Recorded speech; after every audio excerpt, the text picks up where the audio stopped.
जय श्री कृष्णा। राधे राधे। आज आषाढ़ मास के शुक्ल पक्ष का सोमवार है, तो आज इस पावन अवसर पर अपने सुनते हैं भगवान भोले शंकर की कथा। तो आप सभी शिव भक्त इस कथा को श्रद्धा भाव से पूरा सुनना और ज़्यादा से ज़्यादा शिव भक्तों में शेयर करना। भगवान भोले शंकर के आशीर्वाद से आपके सारे मनोरथ पूर्ण हो। बोलिए शिव गौरी गणेश कार्तिकेय की जय हो। एक नगर में एक बहुत ही ईमानदार व्यक्ति रहा करता था। उस व्यापारी के पास बहुत सारा धन था, उसको कोई चीज़ की कोई कमी नहीं थी। व्यापारी अपने कार्य को बहुत ही ईमानदारी से किया करता था। वह व्यापारी भगवान शिव का बहुत ही बड़ा भक्त था। व्यापारी को एक चीज़ की कमी थी, जिसके कारण वह बहुत ही दुखी रहा करते थे।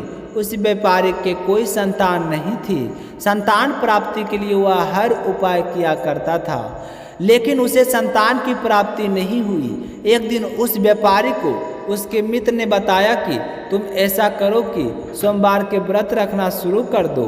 हो सकता है कि भगवान शिव प्रसन्न होकर तुम्हें पुत्र प्राप्ति का वरदान दे दे। तो अपने मित्र की बात सुनकर व्यापारी बहुत ही प्रसन्न हुआ और घर आकर अपनी पत्नी की सारी बात बताई। संजोग से उस दिन सोमवार था, तो व्यापारी और उसकी पत्नी ने भगवान शिव की पूजा करनी शुरू कर दी और सोमवार के व्रत भी उसी दिन से शुरू कर दिए। व्यापारी पूरे मन में भगवान शिव की पूजा किया करता था और दोनों पति पत्नी सोमवार के व्रत और व्रत कथा बड़ी ही श्रद्धा भाव से सुनते थे। वह व्यापारी हमेशा सोमवार को जाया करता था। कमेंट करके सच्चे मन से भक्ति करने भगवान शिव और माता पार्वती दोनों बहुत प्रसन्न हुए। माता पार्वती जी ने भगवान शिव से कहा कि हे स्वामी, व्यापारी जिस मनोकामना के लिए आपके व्रत और पूजा पाठ करता है, तो आप उसकी मनोकामनाएं पूरी करें। तो भगवान शिव ने पार्वती जी की बात सुनकर कहा कि जिसके भाग में जितने कर्म होते हैं, उसे अपने कर्मों का भाग में जितने कर्म होते हैं, उसे अपने कर्मों का फल अवश्य भोगना पड़ता है और उन्हीं कर्मों के अनुसार सब निर्धारित होता है कि भाग में क्या है क्या नहीं है। जिसके भाग में जो होता है उसको वही भोगना पड़ता है। तो माता पार्वती ने भगवान शिव से कहा कि व्यापारी भी भक्ति आपके लिए बहुत ही अच्छी है। मैं तो कहती हूँ कि इसकी सच्ची भक्ति देखकर आपकी मनोकामनाओं को आप पूर्ण करें। स्वामी, आपके लिए कुछ भी असंभव नहीं है। तो इस तरह बार बार पार्वती जी के हट करने पर शिव जी ने व्यापारी से पुत्र प्राप्ति के वरदान दे दिया। लेकिन भगवान शिव जी दिव्य हैं, इस पर व्यापारी का बेटा सिर्फ 12 वर्ष की आयु तक ही जीवित रहेगा। उसके बाद वह मृत्यु को प्राप्त हो जाएगा। भगवान माता पार्वती जी और भगवान शिव की बातों को बड़े ही ध्यानपूर्वक सुन रहे थे, लेकिन व्यापारी को इस बातों का कोई दुख नहीं हुआ, बल्कि उसे तो पुत्र प्राप्ति खुशी हो रही थी। वह खुशी भगवान शिव जी की पूजा करता रहा। समय बीतता गया। कुछ समय पश्चात लड़की ने जन्म दिया। पूरे नगर में खुशियाँ मनाई गई। व्यापारी और उसकी पत्नी बहुत ही खुश थी, लेकिन व्यापारी को मन में एक डर भी था। लेकिन वह अपने बच्चों की बाल लीलाओं के सामने अपने दुख को भूल जाता था। तो दोनों अपने पुत्र के 11 वर्ष का हुआ तो व्यापारी को शिव माता पार्वती की याद आ गई। तो उसे यह सोचकर बहुत ही दुख हो रहा था कि अब मैं क्या करूं। तो उसने सोचते सोचते पुत्र के मामा को अपने घर बुलाया और उससे कहा कि तुम अपने भांजे को काशी ले जाओ और वहाँ पर पढ़ाई करवाओ। काशी ले जाओ और वहाँ पर पढ़ाई करवाओ, और जाते समय रास्ते में यज्ञ करवाते जाना, पुण्य करवाना, ब्राह्मणों को भोजन करवाना। इस तरह की सारी शिक्षा देकर व्यापारी ने अपने पुत्र मामा के साथ बहुत सारा धन लेकर विदा कर दिया। मामा और भांजा काशी के लिए निकल पड़े। रास्ते में यज्ञ करवाते, ब्राह्मणों को भोजन करवाते हुए जाने लगे। कई दिनों की यात्रा करने के बाद में दोनों एक नगर में जा पहुँचे। उस नगर का राजा बहुत ही धनी और बलवान था। उस राजा के एक ही पुत्री थी। उस दिन उस राजा की पुत्री का विवाह हो रहा था। राजकुमारी का विवाह जिस लड़के से होने वाला था वह एक आँख से कान्हा था। यह बात दूल्हे के पिता ने राजा से छुपाई थी और इस बात का चिंतित था कि कहीं राजा को मेरे बेटा के सच पता ना चल गया तो शादी के लिए मना कर देगा और हमें सजा भी देगा। तो इस तरह वह चिंता के मारे दुख से रो रहा था। कहीं राजा के बेटे का सच पता चल गया, वह शादी के लिए मना कर देगा और हमें सजा भी देगा। तो इस तरह का वह चिंता के सारे सुख रहा था। जब दूल्हे के पिताजी ने व्यापारी के लड़के को देखा तो मन ही मन एक योजना बनाई। सोचने लगा कि क्यों ना मेरे बेटे की जगह इस लड़के को भेज देता हूँ, शादी इसके साथ करवा दूंगा और इन्हें खूब सारा धन देकर लौटा दूंगा और राजा की बेटी को अपने बेटे के साथ अपने राज में ले जाऊंगा। तो इस तरह सोचते हुए वह अपने घर लड़के के मामा की बात को ही तो सोचा हुए और उस लड़के के मामा की बात को, मामा थोड़ा रुपये के मामले में कंजूस था तो उसने सोचा कि हमें धन मिल जाएगा, हमारा क्या जाता है, एक रात की तो बात है, सिर्फ फेरे ही तो लेने हैं। उसने हाँ कर दी। लेकिन भांजी को यह बात बिल्कुल भी रास नहीं आया।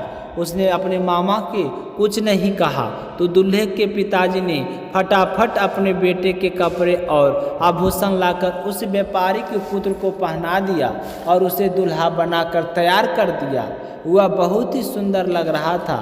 इस तरह राजकुमारी का विवाह व्यापारी के पुत्र के साथ बड़े ही धूमधाम से हो गया और विवाह होते ही दूल्हे के पिताजी ने लड़के के मामा को खूब सारा धन दिया और जाने के लिए कह दिया। लेकिन व्यापारी का लड़का बहुत ही ईमानदार था। उसने राजा की बेटी को जो चुनरी ओढ़ी थी उस पर सारी सच्चाई लिख दी और बता दी कि तुम्हारा विवाह मेरे साथ हुआ है। तुम्हारी शादी जिस लड़के से की जा रही थी वह एक आँख से कान्हा है। यह जानकर राजकुमारी बहुत ही दुखी हुआ। उसने अपने पिताजी की सारी बात बताई। सुबह जब विदाई का वक्त आया तो राजा की पुत्री ने उसे राजकुमार के साथ जाने दिया, मना कर दिया और साथ नहीं जाऊंगा क्योंकि मेरा विवाह पुत्री की बात मानकर राजकुमार और मन सभी लोगों को वापस भेज दिया और व्यापारी का पुत्र और उसके मामा दोनों काशीपुरम में काशी पहुंचकर एक व्यापारी के पुत्र अपनी शिक्षा के लिए पूरी करने लगा। 1 वर्ष तक पश्चात जब व्यापारी के 12 पुरुष वर्ष हुआ तो उसके जन्म दिवस पर उसके मामा ने यह करवाने का निर्णय किया। तो आगे क्या हुआ यह सुनेंगे अगले सर्ग में। इसी के साथ अब सुनते हैं दूसरी कहानी। बोलिए गणेश गजानंद की जय हो। अब अपने सुनते हैं दूसरी कथा। प्राचीन काल में मदासुर नाम का एक बलवान और पराक्रमी दैत्य था। वह चौन ऋषि का पुत्र था। एक बार वह अपने पिता से आज्ञा लेकर दैत्य गुरु शुक्राचार्य के पास गया और जाकर कहने लगा कि मैं समस्त ब्रह्मांड का स्वामी बनना चाहता हूँ, यह मेरी इच्छा है। तो मदासुर की बात सुनकर शुक्राचार्य ने मदासुर को अपना शिष्य बना लिया और शक्ति के एकाक्षरी मंत्र की विधि पूर्वक दीक्षा दी। दीक्षा लेकर मदासुर वन में चला गया और कई वर्षों तक कठोर तपस्या करता रहा। वह तपस्या में इस तरह लीन हो गया कि तपस्या के दौरान चींटियों और दीमक ने उसके शरीर पर बामियाँ बना ली और उसके चारों ओर वृक्षों का घना जंगल उगाया। ऐसे विकट तपस्या से माँ आदि शक्ति प्रसन्न हुई और उसे निरोगी एवं संपूर्ण ब्रह्मांड का राजा बनने का वरदान दे दिए। इसके बाद मदासुर ने पहले संपूर्ण धरती पर अपना साम्राज्य स्थापित किया, फिर स्वर्ग पर चढ़ाई करके इंद्रादि देवताओं को पराजित करके स्वर्ग पर भी अपना हक जमा लिया। फिर उसने परमदासुर की कन्या सालसा से विवाह किया और 3 पितरों को पिता बना। अंत में उसने भगवान शिव को भी पराजित करके सब तरफ असुरों का शासन स्थापित कर लिया। इसके चलते पृथ्वी पर समस्त धर्म कर्म लुप्त हो गए। चारों ओर हाहाकार मच गया। सारे देवता और मुनि बुरी तरह से दुखी हो गए। उनके दुखों का कोई अंत और ठिकाना नहीं था। इस दुविधा से चिंतित देवता सनत कुमार के पास गए और असुर के विनाश और धर्म स्थापना का उपाय पूछने लगे। तो सनत कुमार ने सबको श्रद्धापूर्वक भगवान एकदंत की उपासना देने के लिए कहा। तो उनकी सलाह मानकर समस्त देवता एकदंत की उपासना करने लगे। 100 वर्ष तक कठिन तपस्या करने के बाद मुझ पर भगवान एकदंत के रूप में प्रकट हुए और कहा कि देवताओं, मैं तुम्हारी भक्ति और श्रद्धा से बहुत ही प्रसन्न हूँ। तुम मुझसे कोई वरदान मांगो।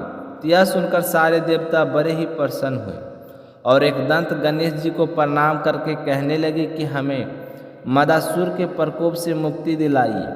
तो एकदंत ने उनका मनोरथ पूरा करने के लिए आशीर्वाद दिया। जब यह खबर नारद जी को लगी तो देव ऋषि नारद ने मदासार को सूचना दे दी कि देवताओं को निर्भय करने के लिए तुम्हारे प्राण हरने के लिए आ रहे हैं। तो जब यह मदासुर ने सुन लिया तो उसे बहुत ही गुस्सा आया। घमंडी मदासुर अत्यंत क्रोध में अपनी विशाल सेना लेकर एकदंत से युद्ध करने के लिए चल दिया। तो बीच रास्ते में ही उसे मुष्क पर सवार भयानक आकृति वाली हाथ में परशु पास आदि आयुध लिए हुए एकदंत से हो गई। तो एकदंत ने असुरों से कहा कि अगर तुम जीवित रहना चाहते हो तो देवताओं को द्वेष छोड़ दो और उनका राज्य उन्हें वापस कर दो। अगर तुमने ऐसा नहीं किया तो तुम्हारे साथ साथ तुम्हारे स्वामी का भी वध निश्चित है। यह सुनकर असुरों और मदासुर को बहुत ही गुस्सा आ गया। गुस्से में मदासुर ने युद्ध भूमि पर एकदंत को ललकारा और जैसे उसने अपने धनुष पर बाण चढ़ाना चाहा तो एकदंत ने अपने परशु से उस पर वार किया और वह बेहोश होकर गिर गया। जैसे उसकी बेहोशी टूटी तो उसे सब कुछ समझ में आ गया कि इस युद्ध में जीत पाना मुश्किल है। वे सर्वसमर्थ परमात्मा हैं। तो मदासुर ने हाथ जोड़कर स्तुति करते हुए कहा कि हे प्रभु, मुझे क्षमा करें, अपनी भक्ति और आशीर्वाद प्रदान कीजिए। भगवान एकदंत मदासुर की स्तुति से बहुत ही प्रसन्न हुए और कहा कि जहाँ मेरी पूजा हो तो वहाँ पर कभी मत जाना। इसके बाद मदासुर पाताल लोक में रहने वाले के लिए चला गया और देवता भी बहुत ही प्रसन्न हुए और एकदंत की स्तुति करके अपने लोक चले गए। हे भगवान, जिस तरह आपने एकदंत अवतार लेकर देवताओं की रक्षा की, उसी तरह सभी की रक्षा करना। जो भी आपकी पूजा करके इस कथा को श्रद्धा भाव से सुने, उसको हर जगह विजय प्राप्त हो। बोलिए गणेश जी भगवान की जय हो।